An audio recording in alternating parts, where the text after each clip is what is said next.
امروز تحت ریاست اساسگذار صلح و وحدت ملی پیشوای ملت پرزیدنت جمهوری تاجیکستان رئیس حکومت جمهوری تاجیکستان محترم امامعلی رحمون مجلس نوبتی حکومت جمهوری تاجیکستان برگزار گردید. پیشوای ملت رئیس حکومت جمهوری تاجیکستان محترم امامعلی رحمون با اعضای حکومت مملکت جهت اجرای سریوقتی قرار و فرمایش‌های حکومت، تامین کار منظم مؤسسه‌های تندرستی و معارف و فرهنگ، تامینات با صفت و سریوقتی اهالی با برق و گرمی دستور و سپارش‌های مشخص دادند. 27 نوامبر تحت ریاست اساسگذار صلح و وحدت ملی پیشوای ملت پرزیدنت جمهوری تاجیکستان رئیس حکومت جمهوری تاجیکستان محترم امامعلی رحمون مجلس نوبتی حکومت جمهوری تاجیکستان برگزار گردید. در کار مجلس نخست آید به جریان اجرای قرار حکومت جمهوری تاجیکستان از 30 اکتبر سال 2010 درباره برنامه ملی تشکل طرز حیات سالم در جمهوری تاجیکستان برای سالهای 2011-2020 حسابات وزیر تندرستی و حفظ اجتماعی اهالی جمهوری تاجیکستان جمالالدین عبدالله‌زاده شنیده شد. طور تاکید گردید در دوره سالهای 2011-2020 در دایره تطبیق برنامه ملی تشکل طرز حیات سالم در جمهوری تاجیکستان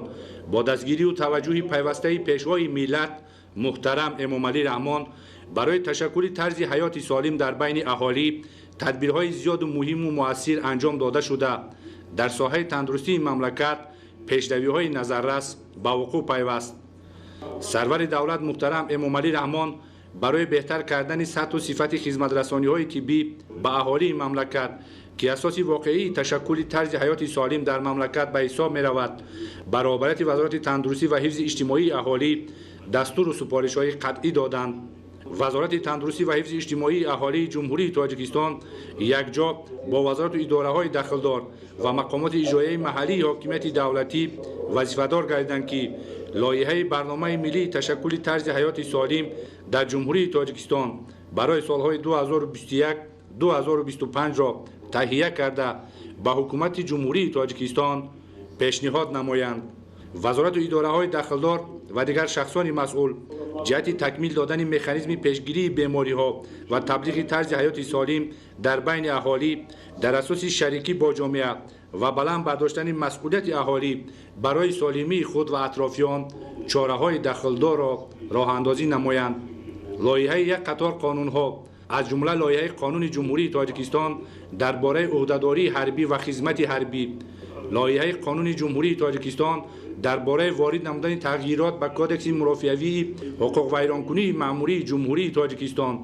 لایحه قانون جمهوری تاجیکستان آید به وارد نمودن تغییر و علاوه‌ها به قانون جمهوری تاجیکستان درباره فعالیت علمی و سیاست دولتی آید به علم و تکنیک، لایحه قانون جمهوری تاجیکستان آید به وارد نمودن تغییرات و علاوه‌ها به قانون جمهوری تاجیکستان درباره تعلیم و تربیت تا مکتبی، لایحه قانون جمهوری تاجیکستان آید به وارد نمودن تغییرات به قانون جمهوری تاجیکستان درباره تحصیلات کلانسالان، لایحه قانون جمهوری تاجیکستان آید به وارد نمودن تغییرات به قانون جمهوری تاجیکستان درباره تحصیلات علاوگی، لایحه قانون جمهوری تاجیکستان آید به وارد نمودن تغییرات و علاوه‌ها به قانون جمهوری تاجیکستان درباره تحصیلات میانه کسبی، لایحه قانون جمهوری تاجیکستان آید به وارد نمودن تغییرات به قانون جمهوری تاجیکستان درباره تحصیلات ابتدایی کسبی،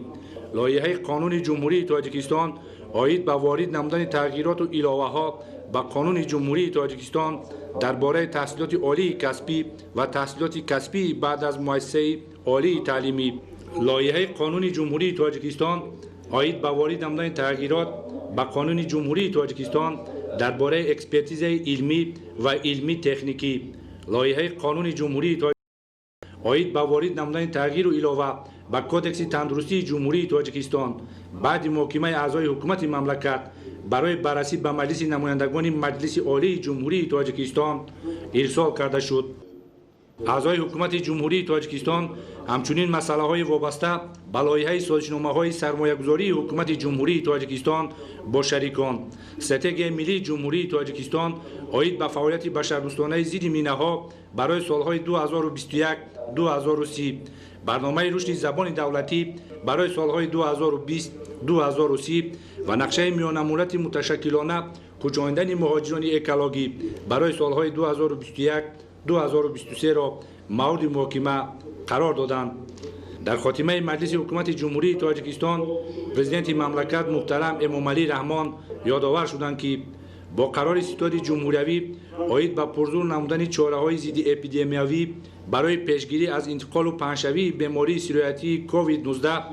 وابسته به خروج موج دوم این بیماری در بعضی کشورهای جهان برای حفظ صحتی اهالی تاجیکستان گذراندن همه گونه چاره‌های تنتنوی از جمله تشکیل ارچه سالی نوی، گذراندن چاره‌بینی‌های فرهنگی و عمومی، نشست‌های جشنی و دیگر چاره‌بینی‌های عمومی با مناسبت سال نوی میلادی 2021 در تمام قلمرو تاجیکستان منع کرده شده است. بنابراین پرزیدنت جمهوری تاجیکستان محترم امامعلی رحمان